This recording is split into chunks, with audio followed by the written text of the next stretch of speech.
nobody do their assigned readings at home? So what is this? None of you can even answer me?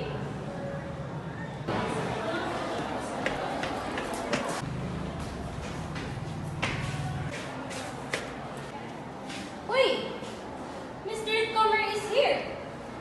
Aren't you afraid sa rush na dapat na mag-start ang klase? Guro, pasensya na po talaga. Traffic lang po kasi. This is an English class. I'm sorry. I'm late. Louder! I was... traffic po. Traffic? Traffic in the middle of the class? Hindi ka na makapalusot sa akin. Sit down and get your book!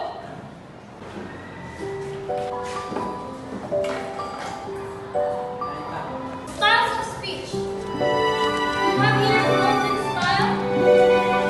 And second is formal style. Present, stated, and known that's derived from study, experience, instruction. Yan si Ma'am Cruz. Napaka-strikta. Nakakatakot. Bakit ba ganyan siya? Parang lahat na lang pinipintasan. Late again, Mr. Mendoza? Parang wala siyang patawad. Sobrang strikta. Bakit hindi ka naka-uniforme? Bakit lumalabas ka nang hindi pa dismissal? How will you catch up to our lessons? Pero kahit ganyan si Ma'am, siya pa rin ang aking paborito.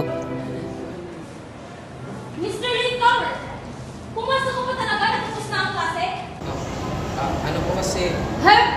No. You report it to your classmate.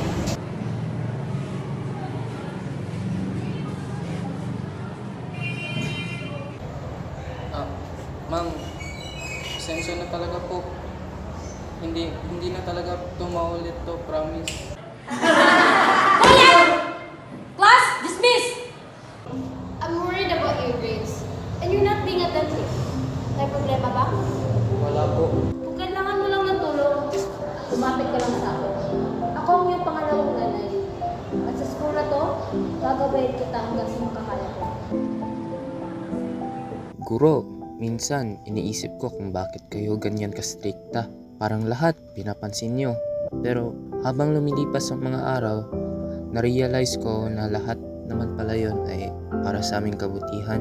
Kahit minsan ay nakakatakot kayo. Alam ko naman na lahat yun ay ikakabuti namin. Kahit yung mga parusa nyo, alam ko na hindi yun para saktan kami, kundi para matuto kami.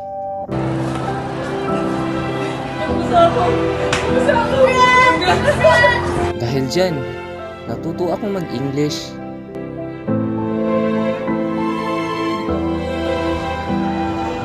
Wait! Mr. Newcomer, you're early. Oh, I'm sorry, Mr. Mendoza.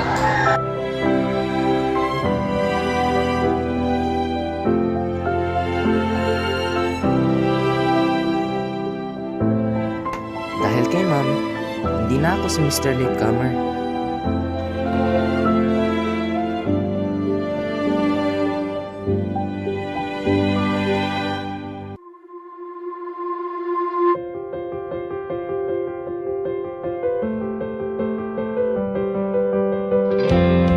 Because of Miss Cruz, this is where I am now, a full-fledged teacher.